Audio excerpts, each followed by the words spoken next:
Si rien n'est fait, les Africains vont continuer à souffrir au Canada en particulier et en Occident en général. Dans une vidéo récemment, j'ai dénoncé le fait qu'il fallait aller au-delà des émotions et plusieurs personnes m'ont pris au premier degré, ont refusé de regarder la réalité en face. Alors dans cette vidéo, je prends le temps de t'expliquer de quoi je te parle en tant que quelqu'un qui pratique la chose, en tant que quelqu'un qui vit la chose depuis plusieurs années. La première chose, soyons très posés et ensemble réfléchissons, questionnons les faits. Est-ce que tu es capable de me nommer des initiatives sérieuses, des initiatives qui portent de la voix africaine et la voix noire en général au Canada? Est-ce que tu peux me donner des groupes de pression, des lobbying comme ça?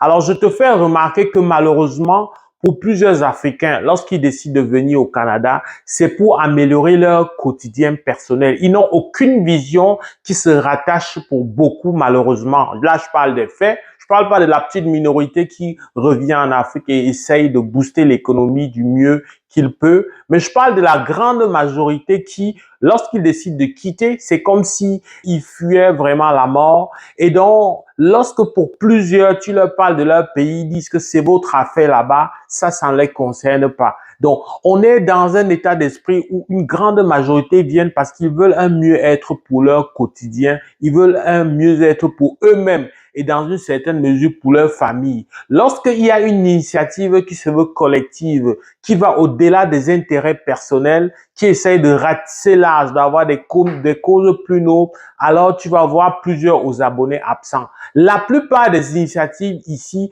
vont être des initiatives d'ordre festif, c'est-à-dire des gens qui se mettent ensemble pour manger, boire et savourer le fait d'avoir découvert l'Eldorado. C'est malheureusement un constat, c'est clair. Il n'y a pas de vraies initiatives ensemble. Alors les gens préfèrent aller vraiment de manière solitaire. Chacun veut être mis en avant. Tant qu'il n'y aura pas d'initiative commune, ben ça va rester comme ça. Alors quand on prend l'initiative de se réunir, ce sera en fonction des communautés. On va voir des gens qui se réunissent selon leur communauté. Ce n'est pas mauvais en soi, mais lorsque ça maintient une conscience collective qui a été construite de voir l'autre, celui qui est de l'autre tribu, malgré qu'il vient de son pays d'origine, on continue même à plusieurs kilomètres de développer ce complexe-là, de maintenir cette construction collective qui veut que quand quelqu'un n'est pas de sa tribu, ben, on ne peut rien faire avec la personne. Toutes les initiatives concernant le pays d'origine va être c'est votre affaire là-bas. Ou alors quand ils s'intéressent, c'est pour y aller avec hooliganisme, c'est pour y aller avec une polarisation qui ne dit pas son nom. Pour parler concrètement, moi personnellement ici, j'ai des amis avec qui je m'entends très bien qui sont ivoiriens. Il y en a qui sont xénophobes, il y en a qui sont bêtés, mais on peut pas se mettre ensemble pour parler sérieusement parce que ils ont déporté jusqu'ici ces constructions-là. On n'arrive pas à se séparer de là. C'est pareil dans la communauté camerounaise. On va avoir des groupements qui vont se mettre selon qu'on est Bamileke ou selon qu'on est Béti ou d'une autre tribu. Ça, c'est des choses qu'on nous a, c'est des constructions qu'on a grandi avec, mais quand on vient développer ici, on ne s'est pas départi de ça. On a continué à garder ça. Et en gardant ça, ben, ça crée l'idée qu'on ne peut rien faire ensemble. J'ai pas des exemples pour la RDC, pour le Gabon, etc. Mais c'est à peu près comme ça qu'on fonctionne. Donc, tant qu'on va avoir des initiatives isolées, on va aller au cas par cas. Tant qu'on va travailler pour la promotion de soi-même, ça va être toujours difficile. Tant qu'on ne va pas pouvoir faire la part des choses, mais ça va être difficile.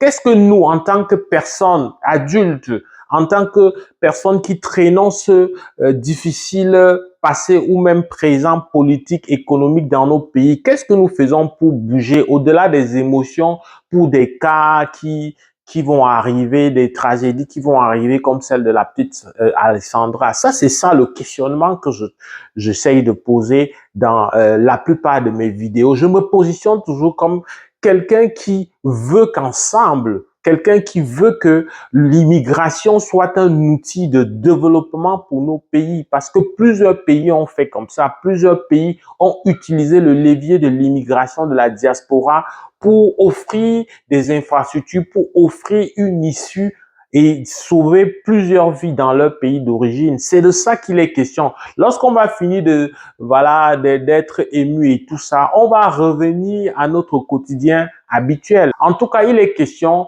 de regarder froidement de que chacun se questionne, personne ne fuit ses responsabilités et se dit comment je fais quand j'ai fini de montrer que je suis ému pour une tragédie, qu'est-ce que je fais dans mon quotidien pour que ça change?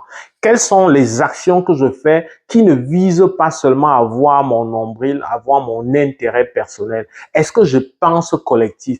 Est-ce que je suis toujours dans le défaitisme et dit que nos gouvernements, nos gouvernants, c'est eux la faute?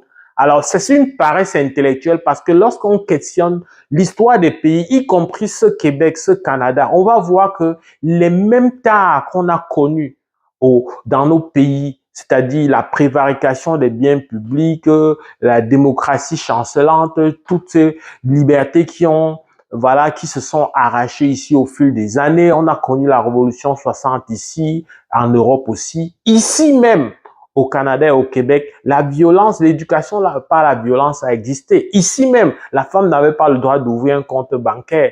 Ici même, et là je parle de 50, 60 ans, pas très loin. Ici même, la femme ne pouvait pas acheter une maison, etc.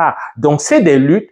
Et donc, on ne peut pas faire la paresse et chaque fois dire que nos gouvernants sont responsables et quand il y a des situations, on s'émeut, on fait la politique de la chaise vide. Nous devons savoir que tant qu'on ne se met pas ensemble, on n'a pas un groupe de pression, on ne sera pas présent à la table. Lorsqu'on n'est pas présent à la table, on décide pour nous et malheureusement très souvent contre nous. Donc, on va une fois encore arrêter avec nos émotions et questionner pour voir qu'est-ce que je change dans mon quotidien pour un mieux-être, si tant est qu'on veut vraiment faire bouger les choses.